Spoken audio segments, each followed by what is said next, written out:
ඒ වරද කරනවා. ඒ පාස්සලා දින්නේ. අනේ බයික්. පාරේ පදිනකොට වාහනයක හොස්ට්‍රැසුමේ මූණ අපිට පේන්න ඕන. තේරුණාද? මේක ටින්ටඩ් කරන්න බෑ. වාහනේ බයික් එකේ එන මේ වීදුර සුදු පාට වෙන්න. ඒක තමයි පාවිච්චි කරන්න ඕන වයිසර් එක. ඔක පාවිච්චි කරලා වැව්වම පස්සේ මේ පාරේ කවුද යන්නේ කියලා පේන්නේ නැහැ. එයාට ඕන හොර වැඩක් කරලා යන්න පුළුවන්. මාලයක් කඩන් චේන් එකක් කඩන්නේ. එහෙම පුළුවන් අපරාධයක් කරලා සංගවිලා යන්න පුළුවන් ඔයාලට. හරි කැමරාවකටත් අදින්නේ නැහැ මේක වදින්නේ. මේ බයිසිකල් හෙල්මට් එක සේෆ්ටි. හැබැයි මේ හෙල්මට් එකම පුදා මරුවා ගේනවා. ඇක්සිඩන්ට් එකක් වුණොත් ඔයාගේ නිකට පටි මෙතන ක්ලිප් කරනවා නේද? මේක කර්ව් නෑ කියන්නේ මේ හෙල්මට් එක තරම් මේක කර්ව් නෑ නේද? අපිට පේනවා මේක රවුන්ඩ් බාවක් නෑනේ.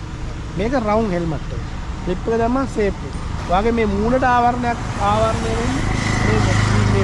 මේක දාලා යන්න කියන්නේ. මොකෙක් හරි වැදුනොත් ඔයාගේ මූණ ආවරණය කරනවා මේ ක්ලිප් එක.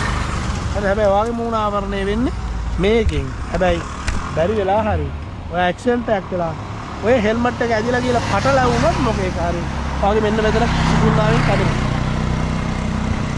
හරි ඔය හෙල්මට් එක නේ මම කියන්නේ ඔයාලා සේෆ්ටි බලන්න. මේ හෙල්මට් එකට මේ හෙල්මට් එක බරින් වැඩි. බරින් වැඩි ඔය හෙල්මට් එක බර වැඩි. එන කොහේ හරි තැනක වැදුනොත් ස්ලිප් වුණොත් මේ ඔය හෙල්මට් එකේ බරයි අපේ ඔළුවේ බරයි දෙකම බර වැඩි නිසා මොකද බර දෙයක් වැටිපුර පොළොවට ඉක්මනින් වැටුණා කුඩු වෙනවා. බර දෙයක් උඩකින් මොකක් හරි වැදුණා කුඩු වෙලා යනවනේ. ඉක්මනින්ම කුඩු වෙන ප්‍රතිශතය වැඩිනේ. හරිද? හැබැයි මෙන්න මෙතන කැඩෙනවා. සුසුම්නාවේ මෙන්න මෙතන තමයි කැඩෙන්නේ. මෙතනින් කැඩුනොත් හොඳයි මැරුණොත් හොඳයි. මැරුණ නැතොත් සදාකල් මොකද වෙන්නේ? කොහොම වෙලා ඉන්න වෙනවා. මේ හෙල්මට් එකේ ප්‍රශ්නේ උත්තරයි. මේ හෙල්මට් එකේ දෑමෙන් ආරක්ෂාව තියෙන්නේ මෙන්න මේ ටිකට විතරයි. මේ ඉස්සරහට එන්න. නැත්තම් මොකද ඇක්සිඩන්ට් එකක් වුණොත් මෙතනින් තමයි. අනිවාර්යයෙන්.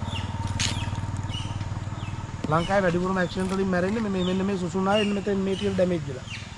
මැරෙන හැම කෙනාම මැරෙන්නේ. එතනින් කැඩිලාම තමයි තියෙන්නේ.